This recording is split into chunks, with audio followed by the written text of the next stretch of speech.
탈레반이 장악한 아프가니스탄에 자국민과 현지인을 탈출시키려는 각 나라의 작전이 이어지고 있는 가운데 일본 정부가 아프간 협력자 당사자의 가족 대동을 허락하지 않을 것이라는 보도가 나왔습니다.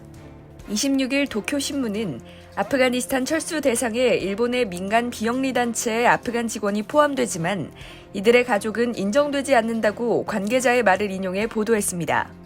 NPO 관계자는 도쿄신문에 직원 본인을 대피 대상으로 포함시킨 건 감사하다면서도 가족이 대동될 수 없어 대피를 포기한 사람이 여러 명 있다고 밝혔습니다. 그러면서 가족에 대한 지원도 필요하다고 호소했죠.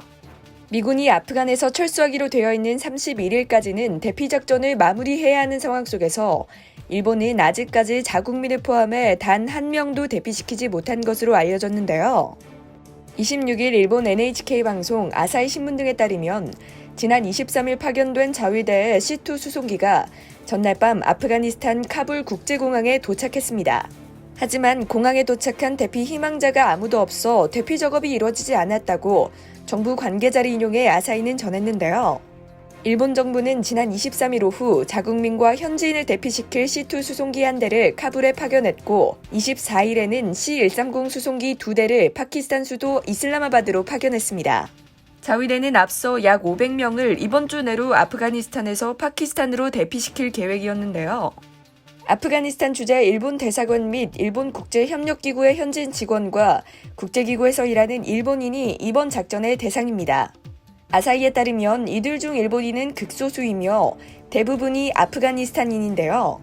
하지만 아프가니스탄 현지 혼란이 계속되면서 대피 희망자들이 카불 공항까지 이동하는 데 어려움이 있는 만큼 자위대가 작전 첫날 아무도 대피시키지 못한 듯합니다.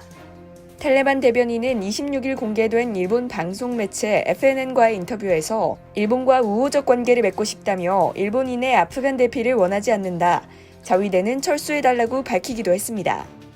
한편 일본 자위대는 치안이 악화된 해외 국가에서 일본인 수송 임무를 3차례 진행했습니다. 다만 수송 작전에 현지인이 포함된 건 자위대 창설 이래 이번이 처음인데요. 첫 수송 임무는 2004년으로 당시 이라크 정세가 악화되면서 현지에 체류 중이던 일본 기자 10명을 자위대가 수송기에 태워 쿠웨이트로 대피시켰습니다.